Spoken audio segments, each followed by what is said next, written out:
बेतिया पश्चिम चंपारण जिले के RL international school Pipra में एनडीए कार्यकर्ता बैठक का आयोजन किया गया।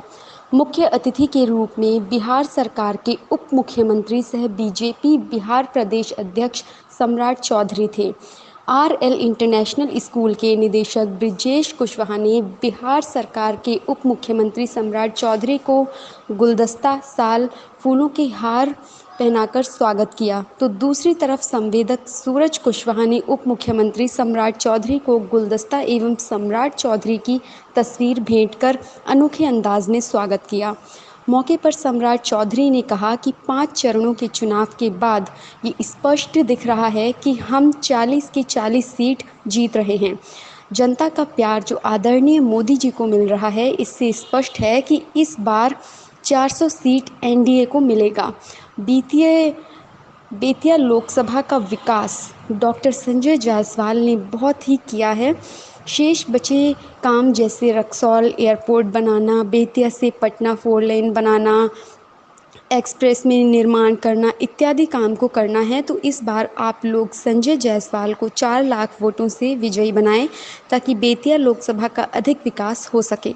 मौके पर पूर्व विधायक दिलीप वर्मा, समृद्ध वर्मा, संवेदक नागेंद्र कुशवाहा, मुखिया संतोष कुशवाहा, दीपेंद्र सराफ, निखिल कुमार इत्यादि मौजूद थे।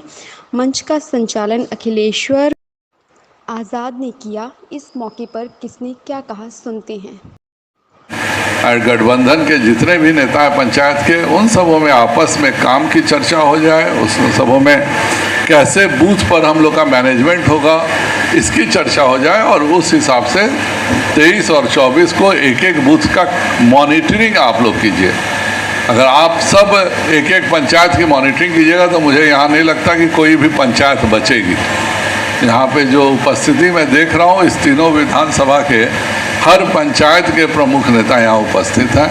हम आज सबसे यही अनुरोध करेंगे कि मेरा 5 बजे शाम को ज़रूर बताइए कि मेरे बूथ पर क्या हुआ और मेरे पंचायत में क्या हुआ, और आज से उस पर ध्यान दीजिए कि कैसे हम वोटिंग प्रतिशत बढ़ा सकते हैं।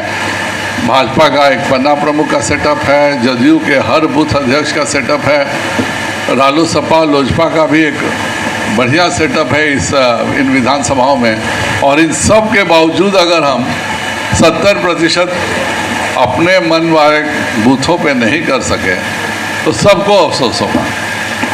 लक्ष्य मैंने नहीं रखा है, आप सबों ने बोला था कि चौथी बार 400 पार, 4 लाख पार। मैंने कभी नहीं बोला, आज पहली बार बोल रहा हूँ। तो क्योंकि आप सबकी मेहनत, आप सबके प्रयास और आप सबके हिम्मत के कारण आज मुझे भी लग रहा है कि हाँ, यह लक्ष्य हम बिल्कुल प्राप्त कर सकते हैं।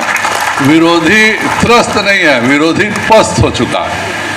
वो एक एक गांव में नज़र आ रहा है, एक एक स्थान पे नज़र आ रहा है कि अब कहीं पे विरोधियों को खोजने से जगह नहीं मिल रही है। शुरू में ज़रूर कुछ धोखा देके कहानियाँ सुना करके कुछ बरगलाने का प्रयास किया था, पर आज पिछले 3 दिनों से जो मैं घूम रहा हूँ, आम जनता के हर गरीब के घर से आवाज़ निकल रही है। पर यह आवाज़ ईवीएम में लोड हो जाए या आप सब का काम है, तो कृपया कर इस जिम्मेवारी का आप सब निर्वहन करेंगे। और 25 की शाम को जब आपसे बात हो, मैं ज़रूर सभी को उसके बाद फ़ोन करूँगा, तो कितना % पोल हुआ, कितना अपना है, इस बात के बारे में ज़रूर आप सब हमें बताएंगे। आप सब यहाँ पर इस चिलचिलाती गर्मी में आए हैं और विगत 65 दिनों से बिना आराम किए आप सब कार्य कर रहे हैं। मैं उसके लिए आप सबको बहुत बहुत आभार व्यक्त करता हूँ, दिल के गहराइयों से आभार व्यक्त करता हूँ। आज़ादी के 70 वर्ष के बाद 2014 में इस देश में पहली बार ऐसी सरकार आई जो गरीबों की चिंता करने वाला, देश का चिंता करने वाला, अपनी चिंता नहीं करने वाला। पहला प्रधानमंत्री हमें मिला जिनके पास ना पॉकेट है ना परिवार है। इसके पहले तो जितने प्रधानमंत्री हम लोगों ने देखा, सरदे अटल जी को छोड़ दीजिए, तो सबके पॉकेट को भी देखने का काम इस देश की लोगों ने किया और उनके परिवार को भी देखने का काम किया। लेकिन मोदी जी पहले प्रधानमंत्री हुए जिन्होंने इस देश को बताया कि देश सर्वश्रेष्ठ है, और देश की आजादी के बाद कोई सोच नहीं सकता था कि भारत, जिसको दुनिया का चौथा वर्ल्ड कहा जाता है, दुनिया का चौथा दुनिया माना जाता है, और भारत जैसे देश को भी हम समृद्धि की ओर ले जा सकते हैं, यह कोई किसी ने सोचा नहीं था, कल्पना नहीं किया।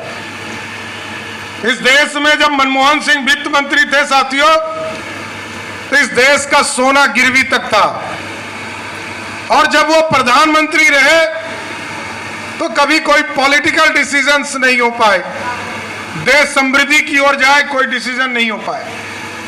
लेकिन मोदी जी के आने के बाद, जिस हम इतिहास के पन्ने में पढ़ते थे कि भारत स्वर्णिम काल से आज से 2000 वर्ष पहले गुजरने का काम किया। पंडित चाणक्य ने, सम्राट चंद्रगुप्त ने इस भारत की स्थापना की और भारत को अखंड भारत बनाया, और स्वर्णिम काल इस भारत को दिया। और भारत को उसके बाद लूटने वाले लोग आते रहे, चाहे वो मोहम्मद गजनी हो, 17 बार भारत को लूटने का काम किया। कभी मुगल आए, उसने 400 वर्षों तक युद्ध रोको, युद्ध रुक गया। और जब युद्ध रुक गया तो यूक्रेन के प्रधानमंत्री ने कहा कि मोदी जी युद्ध तो रुक गया, लेकिन भारत के बच्चे को पहचानेंगे कैसे? मोदी जी ने ऐलान किया, जिस बच्चे के हाथ में तिरंगा होगा वही भारत का बच्चा होगा साथियों। और आप चाहते हैं कि बिहार की समृद्धि हो, बिहार एक मजबूत हाथ में रहे, तो ये संभव तभी होगा जब हम मजबूत नेतृत्व खड़ा कर सकें। और मजबूत नेतृत्व तभी आपका इस देश में खड़ा रह पाएगा जब एक एक वोट आप देने का काम। अभी हम लोगों ने बहुत से चीज़ों को तय किया है, लेकिन अभी देश के यशस्वी प्रधानमंत्री नरेंद्र मोदी जी को चुनना है, और आपका एक एक वोट नरेंद्र मोदी जी के नेतृत्व को मिले, इस पर हम चर्चा करना चाहते हैं। अभी बीटा को, ये पूरा जो बेतिया है, इसकी समृद्धि का भी रास्ता खोलना है।